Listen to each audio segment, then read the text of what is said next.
Hello, everybody. Welcome to your very favorite Bronze Age comic book podcast, FLEA Market Fantasy. I'm your co-host, Michael, and as always, I'm joined by Michael Dell of the LCS Hockey Radio Show. That's right, and this week it's my pick, and that's why we're picking 1980s DC featuring Sword of the Atom. Good stuff. Yes. Are you familiar with the Atom, Mike Dell? I'm familiar with the Atom. I never knew he had a sword. And we're doing Sword of the Atom issue 1, 1983. Did you say 83 or did you say I think I said 80s? 80s, but yeah, this is 1983. So yeah, let's tell the kids about the Atom. We've talked about the Atom before on the show. We did a Justice League issue with the Atom in it. Right. And where he got beat up by Plant Man, or what was Something that guy's like name? Oh, you mean Floronic Man? Floronic Man, that's right. Yeah. So now this Atom we're talking about today is not the first Atom. The Golden Age Atom is the one I like. Al Pratt. That's right. And his first appearance was All-American Comics 1940, created by Billy O'Connor and Ben Flinton. Now, Al Pratt, no superpowers, at least not at first. He was a short fella, and he could just punch. That's what I liked about him. That's why you like him? That's all he could do is just punch. So I loved him. But eventually, I think they did kind of give him a little bit of super strength and like an atom punch or something, like a special punch. Did they? Okay. I think so. But yeah, so that's the first Atom. Now, this Atom that we're speaking about today is Ray Palmer. That's right. Ray Palmer. His first appearance was Showcase 34, 1961. Right. So when they brought the superheroes back, he was one of the first ones. They said, "Hey, come on back, Atom. Let's do this." He was created by Julius Schwartz, Gardner Fox, and Gil Kane. That's right. And should we mention the creators of this issue that we're reading tonight is Gil Kane is the artist, and Jan Strnad is the writer. Is that how you say it? Yeah, Strnad? I don't know. We've come across this person before, haven't we? No, never. Okay. At least I don't remember ever seeing this name before in my life. Okay. Yeah, it's spelled Strnad. I guess he's Czech. Really? His heritage. So Strnad. I don't know, Jan Strnad. All right, anyway. So getting back to Ray Palmer, he's a physicist and a professor at Ivy University in Ivytown. So cool. And if you ever wonder why I don't like DC, that's one of the reasons. That's why I love them. The fictional town names, and Ivytown could be my favorite one. Ivytown. Yeah. So the Atom, he got his own series then in 1962, and it ran until 1968, a span of 38 issues. And then they said, you know what? We've had enough of your shenanigans, Atom. Get the hell out of here. But then he kind of teamed up with Hawkman. So I don't know if they just renamed the series Atom and Hawkman. And that ran from 1968 to 69, and that was 7 issues. Ooh, not very successful. Also, kind of an unlikely team up there. That's like when Andre the Giant teamed up with Haku, right? Remember that? Yeah, they were pretty awesome. The Colossal Connection, right? Oh, that's not what they're called. I think so. Right? Yeah, I think you're right. By the way, Haku is considered like the toughest guy in professional wrestling. Really? Like you know, strongest. Well, just toughest. Like, not kayfabe wise, but, in real life, outside in the streets, having fights. Really? No one messed with Haku. And there's a famous story where one time a guy at a bar challenged him to fight, and Haku bit his nose off. Jeez. Like, wow. Okay. How do you come back from that? Yeah. Someone bit your nose off. Wow. All right. Anyway, getting back to the Atom. So after Atom and Hawkman ended, Sword of the Atom is when he next appeared, and that was 1983, like we mentioned, and it's a 4-issue limited series. Mm-hmm. Because that's all the fun they could have, 4 issues. He said, that's enough. But then, Michael, it was so successful, they came back and they did 3 specials, Sword of the Atom specials. That's right. 1, 2, and 3. The first one was in 1984, the second one was in 1985, and the third one, 1988. So they needed to take a little break. I said, you know what? Let's take a break. So then in 1988, they came out with The Power of the Atom, a new series all about the atom. Right. Yep. And that lasted for 18 issues. Smash hit. Yeah, what's the deal with this Atom character? They just can't get him to stick, huh? Shrinking characters. I mean, even, let's be fair, the Ant-Man, Ant-Man, he's never really that popular, you know? Yeah, that's weird. I never even thought of that. But I guess they brought him back since then, maybe. And he's always been in like the Justice League too and stuff when that stuff was going on. So he was like appearing in other books, but he just never had his own book. But yeah, and I guess Adam predates Ant-Man by a couple of years, right? This is true. Yes, definitely. So, well, but Adam can get smaller than Ant-Man. You know, I thought they were both subatomic, aren't they? Well, I guess in the movies now, he goes. Yeah, maybe it's just a movie thing for Ant-Man. I'm not sure. Because I think in the early days of Ant-Man, he could just get this small like an ant. But this Ray Palmer fella, he can shrink down real tiny. He can travel through phone lines. Yes, that's right. It's one of the most ridiculous things ever. You want to know? Okay, I'll tell you a quick one. One time in an issue of, I think it was Mark Miller writing Justice League, he was facing off against a villain who had a force field, right? Okay. But guess how he figured out why he could defeat him? The Atom. Why the Atom figured it out? It was because he could see him. So he's like, well, that means light is traveling through the force field. That means I just have to shrink down to the size of a light photon. So that's how he defeated him. Is that all? Is that all he has to do? Just shrink down to the size of a light photon? And then, well, I'm sure he grew back up and punched him or something. Just like we see in this issue, he can punch with his full weight. So when he shrinks, he doesn't just shrink in size. He can also, while he's small, he can make his weight even less. So, like he weighs as much as a feather or whatever. So he can like kind of float on wind currents and stuff. Right. Very cool. And then he can also make his weight really like dense, right? Like heavy, right? Even though he's small. Yep. So that's stuff Ant-Man can do, right? That's true. Yeah. Good point. But unlike Ant-Man, who then became, he became Giant Man and stuff, like Adam can't grow big. No. All right. However, Al Pratt's successor in the Justice Society, which was Atom Smasher, he could grow. But that's later on. That's like 2000s. Huh. So all right. Fair enough. Is there anything else we need to know about this Ray Palmer? Well, I guess he got his powers from a white dwarf star or something, right? Yeah, awesome. Like it landed on and he found it and... Yeah, he was stuck in a cave. He was stuck in a cave, right? And he couldn't get out, so he used some white dwarf matter mixed with some cave water. Just the right combination, and that's how he shrunk. So. Well, from what I was reading, originally he developed these little lenses, like little contact lenses, and he could put them on things to make them shrink. But then there was a time when he needed to shrink, so he put it on himself, and it worked. And I don't know. I don't remember that part. Maybe that's a different version. I don't know. Well, this is from like 1930, or the issue Showcase 34 from 1961 or whatever. Interesting. Okay.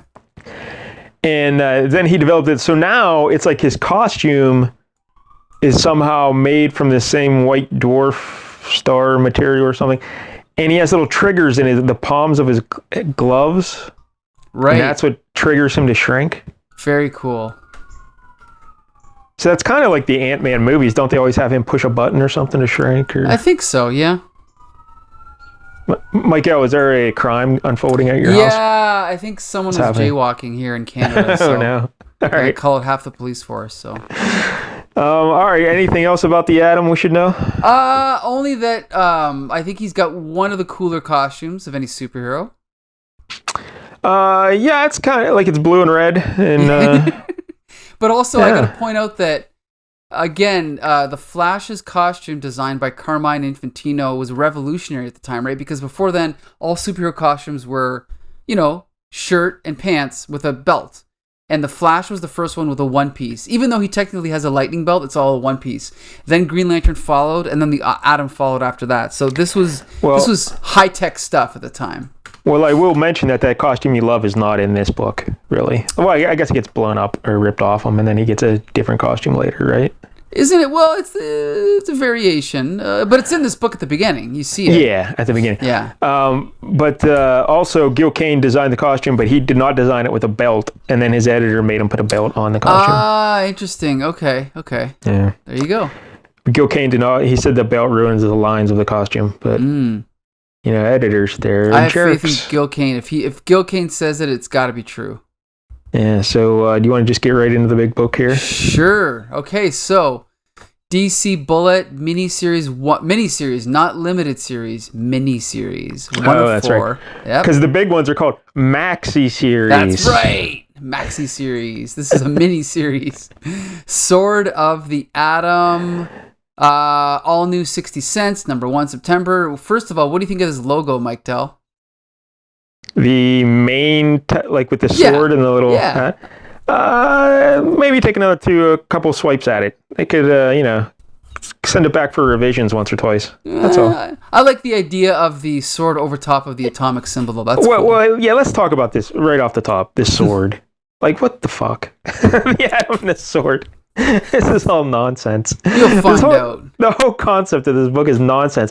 But apparently, from doing my research on Gil Kane, maybe we'll save it when we talk about Gil Kane. Yeah. But I have a feeling I figured out why it's got this. But basically, our hero, the Atom, Mr. Superhero guy, he becomes like a swashbuckling fantasy hero. Right. Action hero instead of a traditional superhero. But the cool thing is instead of, dinosaurs and monsters, it's just regular sized things that appear large to him. Like on the cover, he's riding a frog and he's got his sword and shield and he's about to take a swipe at a snake. But do you think that's why these little characters never got super popular? Because when you see him worrying about, I got to fight this ant. And then, readers at home are like, just step on it, it's not a big threat. Yeah, I kind of think that is why, I like the concept, but, I guess it's just because it's like, if he was in the Justice League, what would he do in a fight, right? I mean, obviously, a smart writer can figure out what to do with him, but I think the typical average reader, they just don't have the imagination to understand what the Atom can do. That's the problem. Great Atom. He can shrink to the size of a light photon. Yeah. But getting back to the cover, the issue title here. Yeah, I just think it looks pretty cheap though, right? Like the cover, there's too much red. And I disagree. I love this cover. Too much. No, the title, the Sword of the Atom. There's logo. Way too much red. Yeah, there's way too much red. I guess so. It looks really cheap. Cheap? Yes. It looks okay to me. Look at that sword. Not that great. I don't know. Okay. Not a fan. All right, not a fan of the logo. But the cover itself, the cover is great. It's Gil Kane, and Great, yeah, I love this cover. It's funny because Gil Kane's art, even though he started in the 50s or whatever, I associate him with 80s because to me, this style of art screams 80s to me. It's almost like a Saturday morning cartoon, probably because he did a lot of designs for Saturday morning cartoons. Yes, he did. That's right. Yeah. Yeah. So. But also, I think his art here, he's inking this as well, and I think his art here looks like nothing like his art when he was doing Spider-Man. That's true. Yep, you're right. Yeah, because on Spider-Man he was inked by John Romita Sr. and I think Jim Mooney, right? Like some of the lines here in the inking, you could almost if you just saw a little corner of this picture, you could say, "Hey, is that Walt Simonson?" Or right? That's a good point. Yeah, like the real angular lines and sharp lines. But anyway, all right. So also, did you describe the cover though? Like what's going on? Well, he's riding. Right. Yeah, I did. He's riding a frog. So the frog is about the size that a horse would be if he wasn't he's riding a frog. And then he's about to strike at a brown snake with his sword. And all around him, there's foliage and grass and branches. Now, how do you think the frog feels about this? Do you think he's happy being used as a horse? Oh, yeah. Because look at him. He doesn't look too enthused. He kind of looks like, ugh, what is this freak doing on my back? I think he feels like he's earning his keep, This dork on my back's going to get me killed by a snake. But he's like, he's got a good costume, though, at least. That's what the frog's thinking. Well, kind of, because it's not the same costume. Look at that costume. Yeah, it's got little medallions on it and everything now, and bracelets, and I don't know. The He-Man version. Yes, exactly right. Yes. Yeah. So, all right, let's get into the big story here. And again, since it's DC, we get a splash page before the splash page. Right, true. Sword of the Atom, Book 1, Stormy Passage, conceived by Gil Kane and Jan Strnad. They had sex and they produced this book. How about that? And the colorist here is Tom Zuko? Zuko, yeah, whatever. And letterer John Costanza. George Costanza's brother. And Edited it's by also, Dick Giordano and Gil Kane. Yeah, Gil Kane also editing. He's doing everything here. Yep.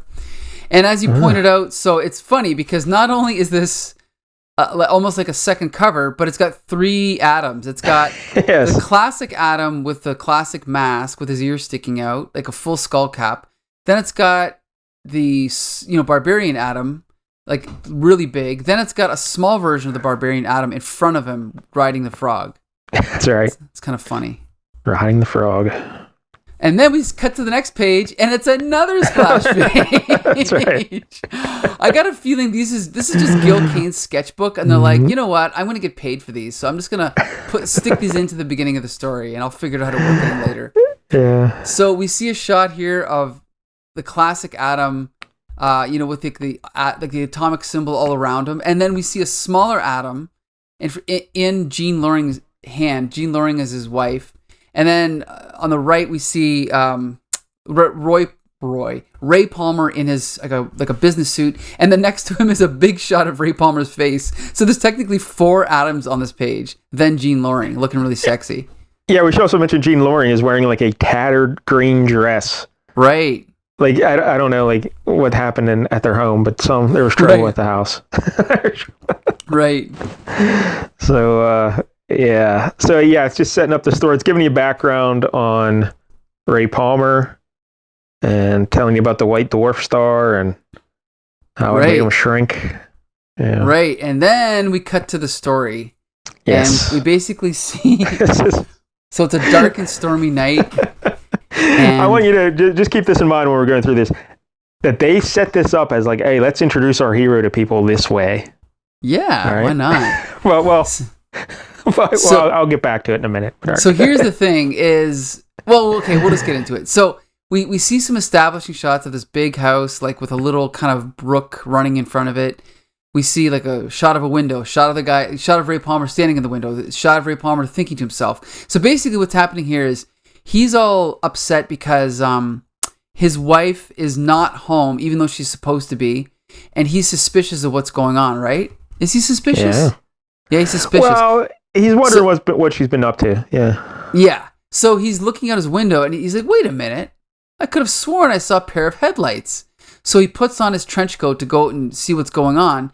And sure enough, he's like, a car. He sees a car. He's like, say, doesn't Jean's new partner drive one of those? I guess they can't take the damp with. Good Lord, that can't be.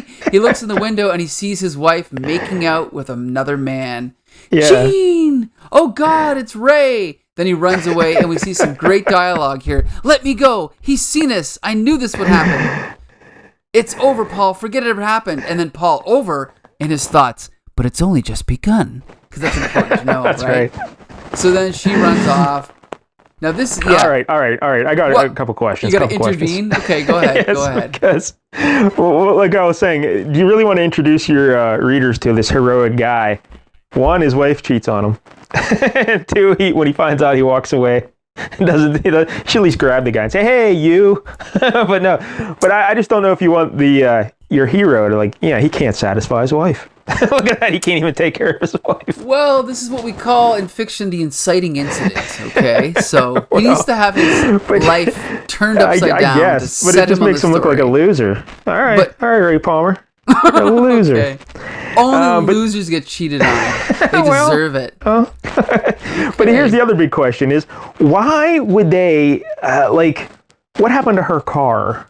Because obviously it's not like this guy picked her up and took her to work. So she had to go to work. Why would they park, right near the house to make out? It just seems You're thinking weird. about it too much, Mike Dell. Because what's like the end game here? Like they make out for a bit, then he lets her out of the car in the rain to walk up to the house, and then Ray says, "Hey, where's the car? Where's our car?" Well, I just don't understand what's happening. I think she assumed he wasn't home, right? But still, where's her car?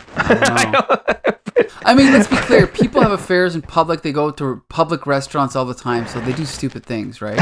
I suppose, but I just don't know if you want to start off a comic book with stupid things. That's all. Okay, whatever you say. But I think this is inspired by real life events. So she follows Ray into the house, and so we get a weird scene transition, which we'll talk about in a minute. But basically, they're arguing back and forth, the typical yes. It's your fault. No, it's your fault. Back and forth. Well, it's not really your fault. Your fault. She's basically just sticking it to Ray, saying, "How much time have you made for me lately? When we were together, all you can talk about is atomic constants and all that other stuff you carry on about. When I closed the Gifford case and we had a nice bit of cash to spend, and I wanted to buy a little cabin in the woods somewhere, what did you do with the money?" Take it, Michael. What did he do? Oh, wait. I bought a portable scintillation detector. I mean, doesn't everyone have one of those? Right. Just what we both wanted. And with my money. Oh, that was great. I love it. This Ray Palmer guy is a jerk. He's taking his wife's money, buying needless little trinkets. And then, look at that. I don't blame her. I would don't buy blame a scintillation detector anyway. She needs to go out and find a real man, not this Ray Palmer guy. All right. And then he's like, "But I thought you'd understand. I needed that detector to solve an important case as the atom." I love this. This is good stuff. The atom. Now there's a topic for conversation. When you aren't hiding in the lab, you're out playing Super Cop, risking your life. See, but look at this, Mike Dell. Here's the counterpoint. The world needs the atom. I thought you accepted that when we got married. See? That's why he's a hero. Self-sacrifice, Mike Dell. But here's the counterpoint. Oh, Ray, grow up. I stopped reading comic books years ago. What makes you think I want to live in one? Zing. Yeah, this is true. And then he just says, "I see."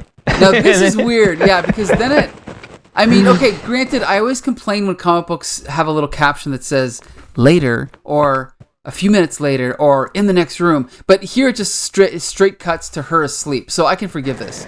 So it's I think the angle of the panel is supposed to let you know that there's a transition. Yes. Like they angled the panel. Right, yeah. So then now she's asleep and Ray Palmer's like, "Gene, I've been thinking maybe we've gotten too used to one another.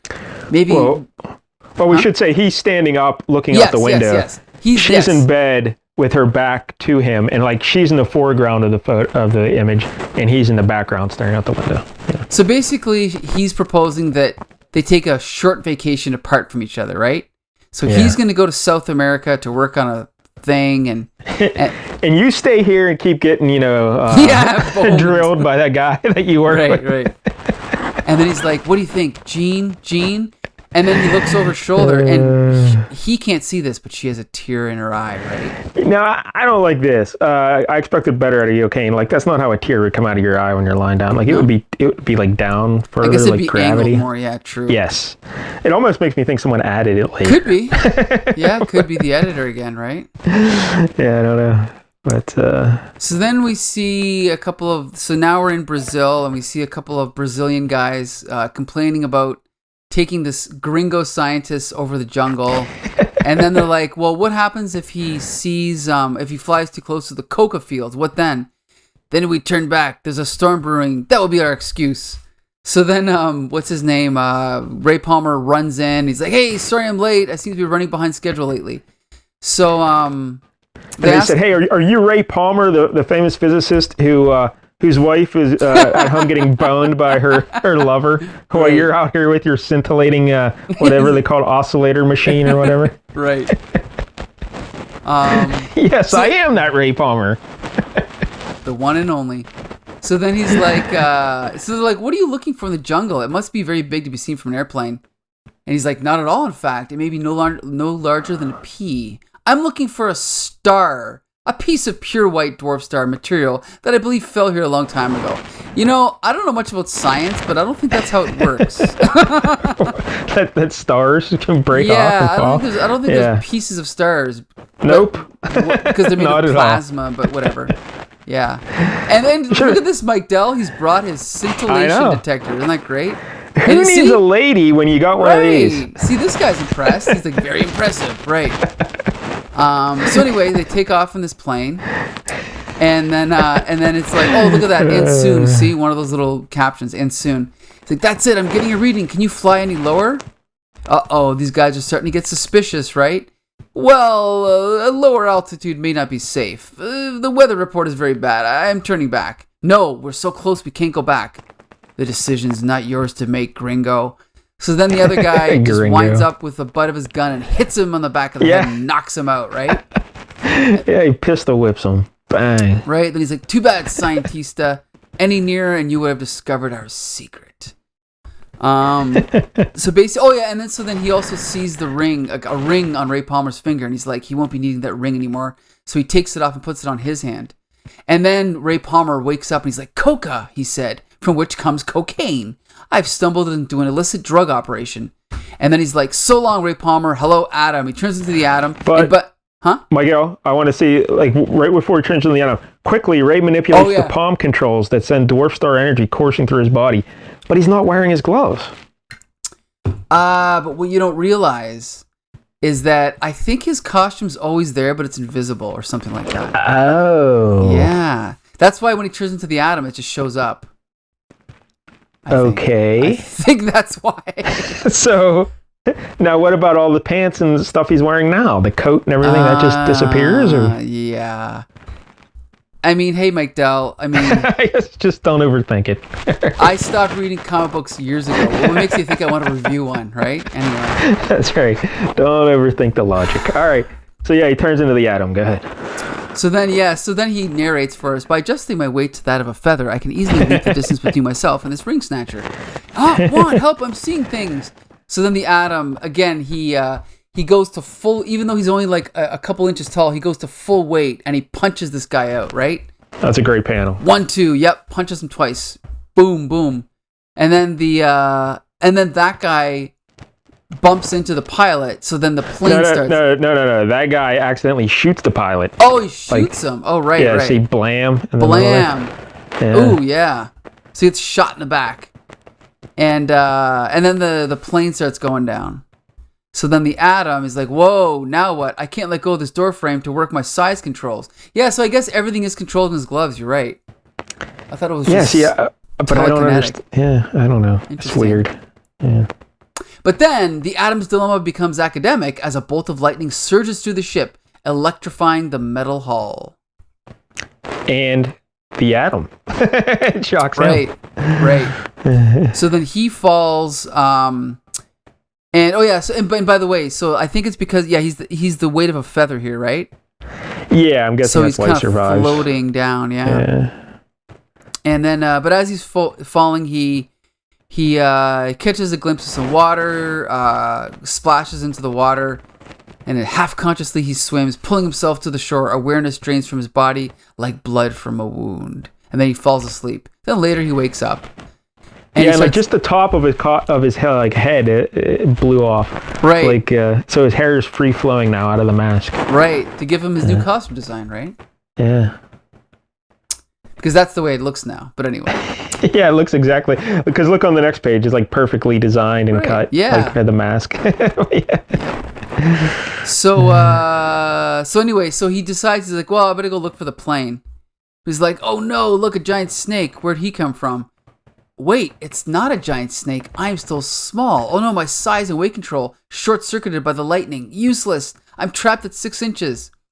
So he, evades this snake, and then he sees some arrows being shot from somewhere, and he's like, arrows, where did those come from? Then all of a sudden, he comes across a tribe of miniature people, yellow-skinned people. Yeah, they're aliens, right? Don't we learn that they're aliens? Yeah, I think so, yep. Miniature aliens. And he's like, so he's basically, we see a yellow guy riding a frog, and then we see like a bunch of other guys, like all dressed kind of like barbarians, right? Yeah. Very like Masters of the Universe, though. Totally. Yeah. And so then he's wondering, he's like, who are these people? What are they doing in the middle of the Amazon? So this woman starts talking to him, but he can't understand her because she's speaking a different language. And then I always like this in comics when someone's speaking a different language, they just put it in the parentheses. Right. Like, I always like that. But usually, yeah. But of course, he can't understand it, so it doesn't really matter. Yeah. But so they want the reader to know. I guess. So they think he's dumb because he can't speak their language, and so they point their spears at him, and basically, he's like, I get the message for now. We'll play it your way. So they kind of motion for him to, just follow along. So they tie him up, put him in some shackles, and then there's a whole bunch of other people like that are tied up in shackles that these kind of guards are, bringing along with them. And then we see this little part where one of the guys is looking over at one of the women riding the frog, and he's like, because she's basically just in a bikini, and on a frog, And the Atom's like, the way he looks at the woman and the way she avoids his gaze, there's something between those two. And then the guy is like, aha, you see it, don't you? Yeah. My love for the princess Leah Thwen. You're sharp and no mistake. You're no fool. So he's thinking. It's weird because he's thinking that in his head, but they give the yellow guy the rounded dialogue balloons, right? But we get the dots. But it's supposed to be he's thinking it. That's right. That's right. Interesting. But we hop into his head. So this is we're for the first time we're out of the Adam's point of view here. Right. Good point. Anyway. But then, so then it's like, then the guy's like, but if not a fool, what are you? A stranger, certainly, but from what tribe? Who commands your loyalty, or does anyone? Find out later, right? The next issue, maybe. So anyway, then it's like days pass, and at last, so this has been walking this whole time, so they make their way to this kind of like castle in the jungle called Morlade. Yeah. I guess more laid, which is oddly enough is what that guy is doing to the Adam's wife. Yep. And so then so these guys are all brought in to, like, it looks like their leader, and they're brought to a halt before a solemn figure seated on a high dais. The Adam's companion is led out, and then the ruler is like, the leader's like, Terran, you've made this a sad day for all of us. Terran is silent. He faces the monarch, Kalich. I like these names. I don't. And then Kalich is like, I hate seeing you like this way, Terran, bound like a common criminal in chains. Why do you persist in defying me? You were once my best boundsman. What turned you against me? Where did I fail you? So they're going back and forth, and this guy whose name I already forget is like talking back to him. So there's obviously, something going on here that we're going to learn more about in future issues, right? Well, no, we learn about it right here. This guy in the shackles with the Atom, he was in love with that lady, but that lady is this guy's daughter, and he didn't think he was good enough for her, so he banished him into the jungle or something. Mm-hmm. And then he tried to lead a revolt against her dad. And then he's like, when will your people truly be free, monarch, free to choose their own kings? Only when they revolt and toss your worthless flesh. Silence! Whap! And then one of the guys hits him in the back of the head with like this rod, and then they start beating him. Yeah, and the girl's like, Father, make them stop. Right. And then Adam's like, that does it. I know which side of this fight I'm on. So then Adam jumps in to help him. And, he punches out a couple guys, whacks a couple others with even though his hands are bound, he's still holding his own here, which is pretty cool. Well, they're bound, but like by 6 feet of chain. They could have. They need better shackles. Make them a little bit tighter. Yeah. Yeah. And then he's like, I didn't spend 10 years bouncing off erasers for nothing. I don't know what that means. Well, because he's a teacher. But bouncing off erasers? So I think that's when you take 2 erasers and you hit them together to make all the dust come out. I would have thought you'd call that clapping erasers. I don't know. Or bouncing off erasers that's just weird phrasing. Mm-hmm. But, all right. Anyway, then he says, of course, there's still the problem of numbers, and they just get overwhelmed. Right. And they both get beat up and thrown in the dungeon. I love those classic scenes in like cartoons where like a guy just gets beaten down by like 10 people, but they don't really show it. They just show the guys beating him. Anyway, because they can't really show violence, so...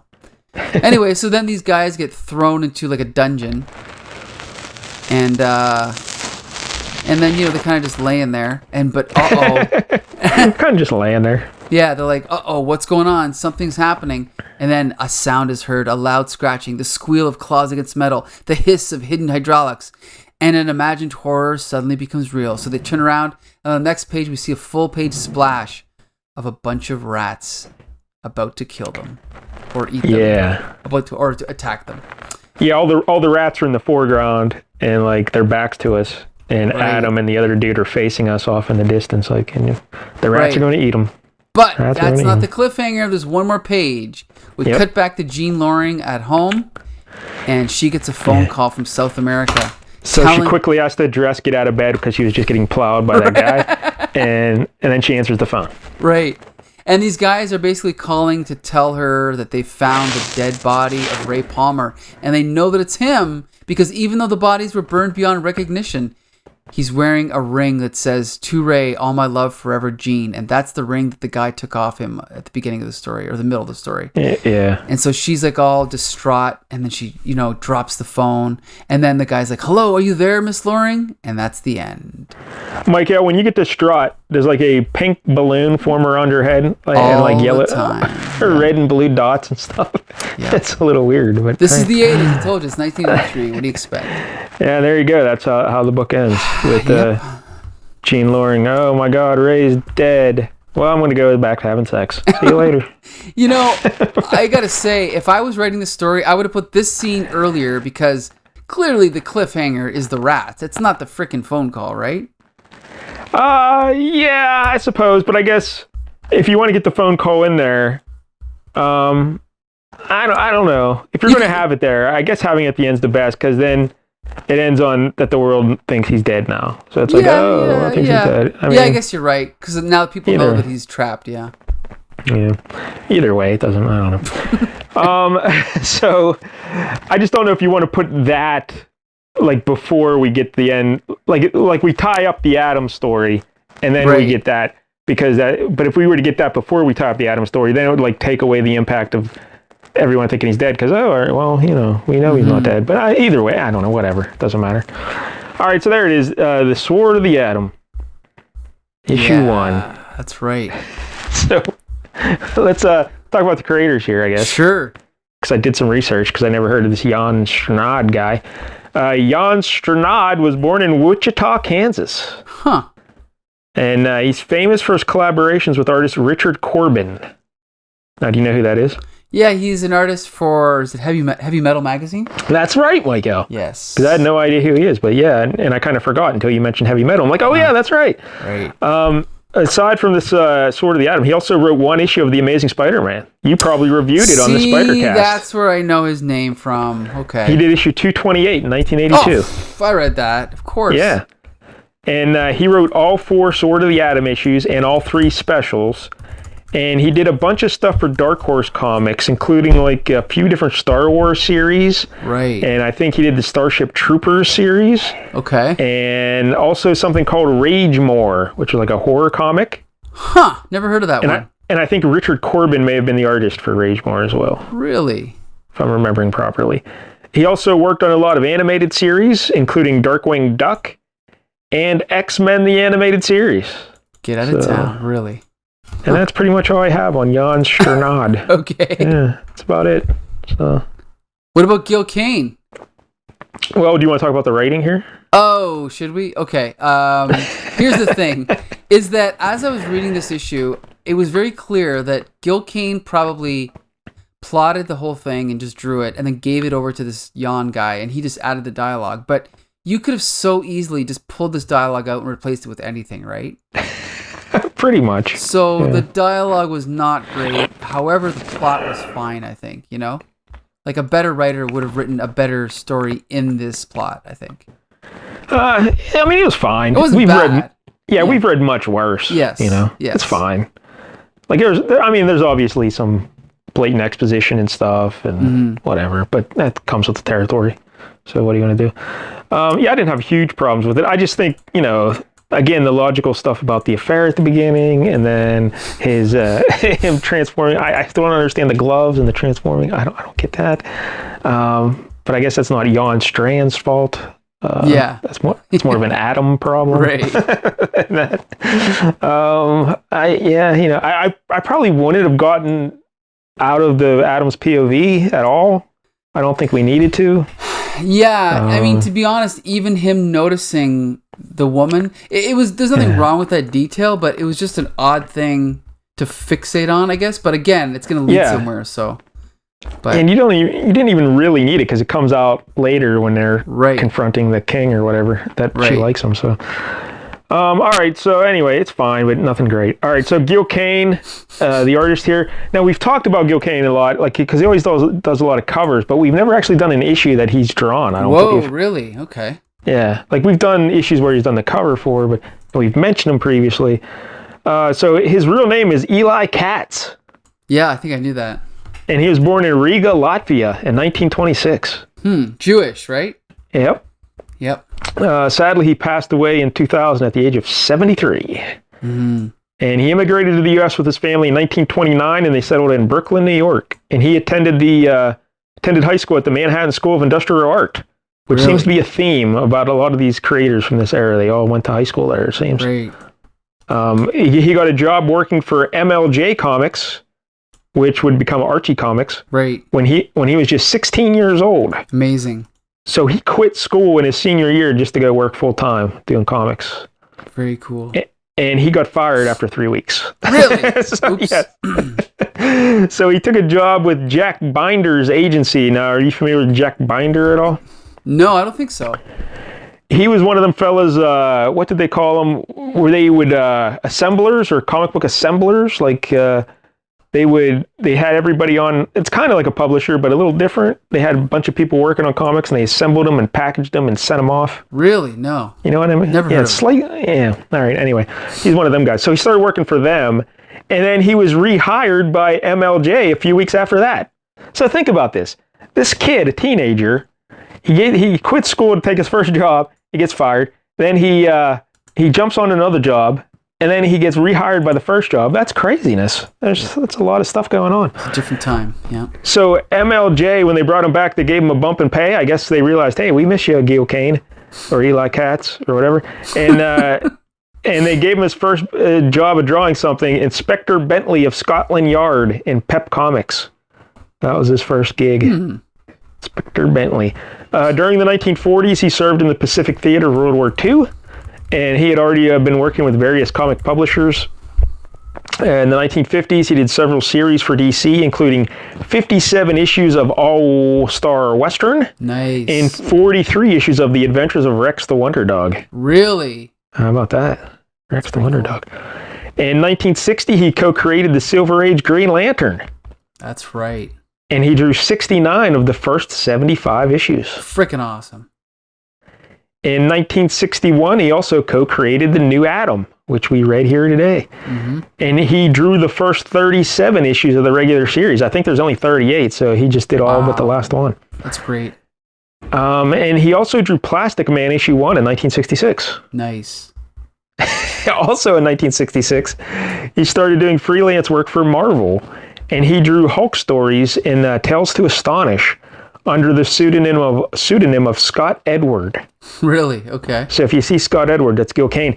Because at the time, like if you were doing freelance work for Marvel while you were working at DC, you had to do it under a different name. Mm-hmm. But after he did a few issues, Gil Kane said, fuck that. And he started putting his own name on the books then. Really? Huh. He was I guess he was the first artist to do that. Wow. In 1970, he became the regular penciler of The Amazing Spider-Man with issue 89, taking over for John Romita Sr. That's great. He would draw 19 issues between issues 89 and 124, and then he also did issue 150.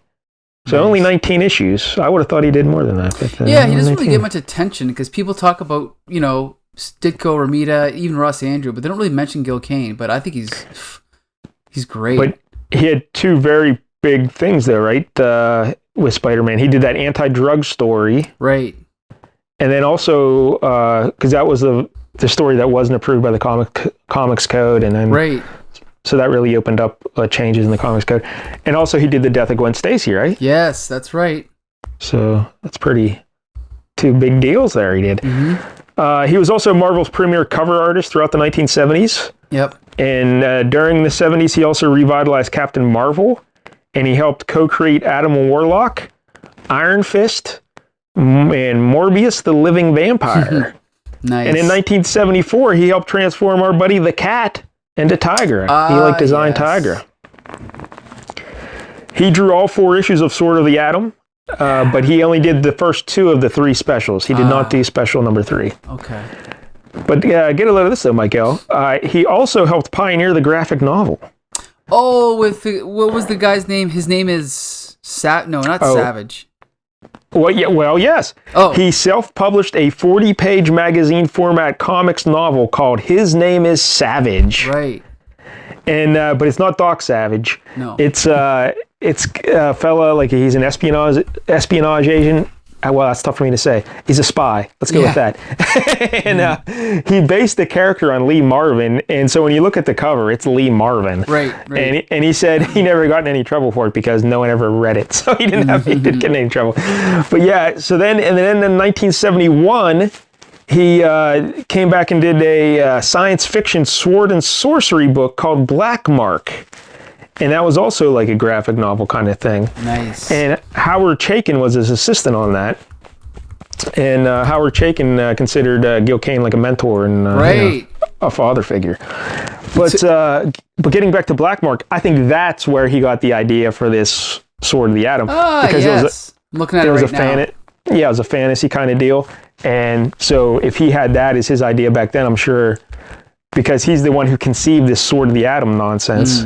This awesomeness, yeah. I'm guessing it came from Black Mark. In 1997, Gil Kane was inducted into both the Will Eisner Comic Book Hall of Fame and the Harvey Award Jack Kirby Hall of Fame. Cool. 2 more Hall of Fames than you're in, Michael. That is true. How about that? Yep.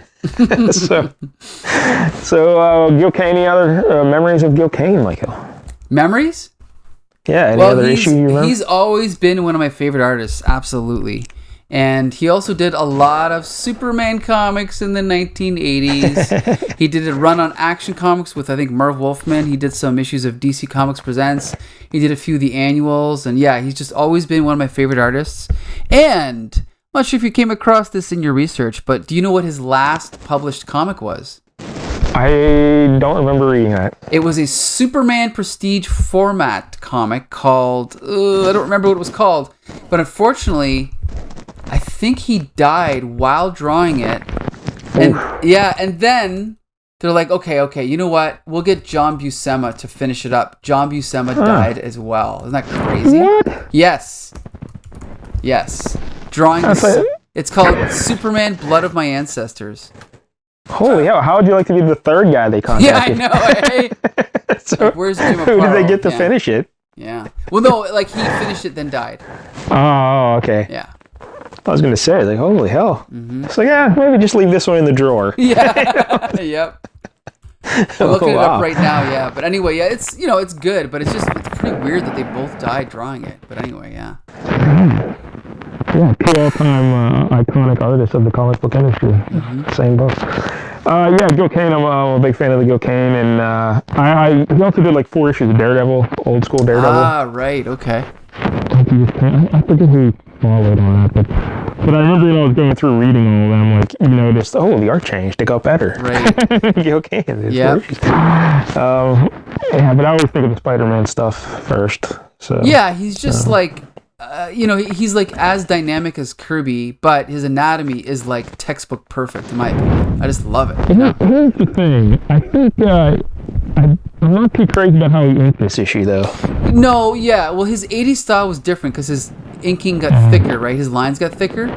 So his lines got a lot of thin lines here. Like, to put in shadows, he would do a lot of it as thin lines instead of solid blacks. Yeah, it's almost like over-inked, you could argue, right? Yes. Yeah. That's exactly what I was going to say. I felt he over-inked it. Sometimes it looks really cool. Like, again, it gives you that... Who's just ink Walt Simonson all the time? I think he inked himself. Yeah, all the time? I'm pretty sure he inked himself, yeah. Unless it was like Bob Wysiak or something. Yes, that's what I'm thinking of. Bob Wysiak. Because it has that feel to it. And it's like, that's cool. But then sometimes when we do like a close-up of a face, he just packs it with a lot of little lines to put in shadow, and it just doesn't work. Like if you could just take away all those little lines, it would have been much better. Right. Much cleaner. So, yeah, and like sometimes the faces look weird or whatever, but I just think that, like when I look at this, obviously it's like Alex Toth. Like it reminds me of Saturday morning cartoons because he designed so much of that stuff, right? It just has that classic feel, Yeah, he did some cartoon with Curry, the Centurions or something, or I can't remember. But I know Centurions is in the title, but I can't remember the full title. Do you remember that Superman cartoon from 1988-ish. Do you remember that? I'm going to say no. I bought it on DVD. Anyway, so Gil Kane actually did the character designs for that series. So, yeah, that's another, early exposure I had to Gil Kane. So, yeah, I've just always loved him. I think he's great. Oh, I'm trying. This is the part where we Google things. Yeah, the Centurions. Is it called Centurions or Sunturions? The Centurions. Okay. Because there is there is a Sunturions at DC. Oh, no. Yeah. Centurions, like the Roman gladiator kind of Centurions. Okay. Yes. You mean the three guys with like the armor? I have no idea. Because I'm looking at it right now. Creative consultants Gil Kane, Jack Kirby, and Doug Wildey. And I've got the comic book adaptation of this. I just didn't know it was Gil Kane. Wow. I've never seen it. I'm looking at pictures of them now. I never saw these people in my life. Yeah, I remember this toy line. Huh. Interesting. Cool. See, look at that. You learn something new every day. Yeah. So, all right, there it is. Anything else about the Sword of the Atom we need to discuss? I mean, if I had my pick, I would keep him as just the regular Atom, having regular adventures. But the advantage of this is you get to see Gil Kane draw snakes and frogs, right? Yeah, he does draw snakes and frogs really well. Yes. I just don't like the concept. I think it's a goofy concept. Would you rather? Yeah. Go ahead. So let's fill the kids in on what happens then, because like eventually he comes back to get. How does this? I'm trying to remember all this. He comes back to our world, and he like him and his wife amicably split. They separate and divorce, no hard feelings, and then he becomes like chums with the new guy. That same guy she's banging in here, she eventually marries that guy. Really? And then the Atom gives that guy, they become buddies or something, and he gives that guy like an Atom suit and a belt, so that guy could technically become the Atom if he wanted.